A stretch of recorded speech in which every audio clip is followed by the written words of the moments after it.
Hello everyone, কেমন আছো তোমরা সবাই? সকাল থেকে কিন্তু ব্লগটাকে স্টার্ট করে দিয়েছি। তো তোমরা কেমন আছো অবশ্যই আমাকে বলবে। ব্রেকফাস্ট হয়েছে কিনা সেটাও বলবে। আমি কিন্তু এখন চলে এসেছি রান্নাঘরে আমার ছেলের জন্য টিফিন বানানোর জন্য। ব্রেড বাটার ও খেয়ে যাবে, আর পাস্তা কিন্তু ও টিফিনে নিয়ে যাবে, যেহেতু পুরো অনেকটা টাইম পর্যন্ত স্কুলে থাকতে হয়, একটু ভারী খাওয়া দিতে হয় ওকে। এখন তো স্কুলের টাইমটা চেঞ্জ করাতে কিন্তু আমার প্রত্যেকটা পরিশ্রম হয়ে গেছে। ও আস্তে আস্তেও দেরি হয়, আর আমি ওর জন্য কিন্তু এখন খাওয়ার জন্য একদমই ওয়েট করি না। তো বাড়ির কাজ এখন করা শুরু করে দিয়েছি।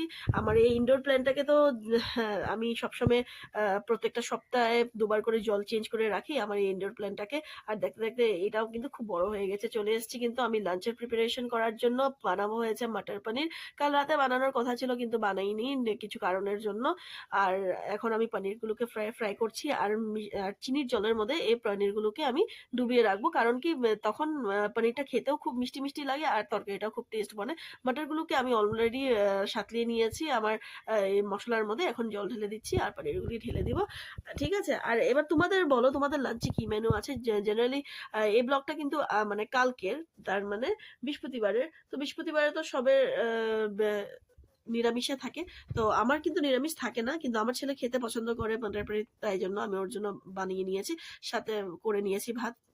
তো ও যখন আসবে ওকে স্নান করিয়ে ভাত খাইয়ে দিব, আর আমি ওর আগে কিন্তু খেয়ে লাঞ্চটা সেরে নিব। তো পনিরগুলো ঢেলে দিচ্ছি, এবার কিন্তু পনির ঢেলে আমি কিন্তু ঢাকনা লাগিয়ে দিব, আর আধ ঘন্টা আমি হওয়ার জন্য ছেড়ে দেব। তো এবার বলো বন্ধুরা, আমার ভিডিওগুলো কেমন হচ্ছে প্লিজ আমাকে কিন্তু তোমরা বলবে। আর জানো ইউটিউবে আমি নতুন নতুন কাজ করছি, তোমাদের কিন্তু ভালোবাসা সাপোর্টের দরকার আমার অনেকটাই। ঠিক আছে, তোমরা ভালোবাসা আমাকে দিবে, আমি আগে বাড়বো। ফেসবুকে যেমন তোমরা ভালোবাসা দিয়েছো, আই হোপ তোমরা আমাকে কিন্তু ইউটিউবে অতটাই ভালোবাসা দিবে। ঠিক আছে, আর দেখতে দেখতে কিন্তু বছর শেষ হওয়ার মাথায়, আর এখন কিন্তু আমি ঢেকে দিব। আর দেখো 25 ডিসেম্বরও এসে পড়ছে, আর বেশি দিন নেই। আর হঠাৎ করে বাইরে আমি আওয়াজ পেয়েছি, এসে বালিশের কাভার আর বিছনার চাদর বেচতে এসছে। তো আমাকে জোরে জোরে করে ডেকেছে, ভেবেছে কি আমি নিব। গিয়ে দেখলাম কিন্তু আমার বেশ কিছুটা পছন্দ হয়নি, কালার ফালার আর কাপড়ের কোয়ালিটিও ঠিক ছিল না। তো আমি আর সে বালিশের কভার আর বিছনার চাদর আর নিইনি। তো আমি কি করেছি, নিজের লাঞ্চ প্রিপেয়ার করে নিয়েছি।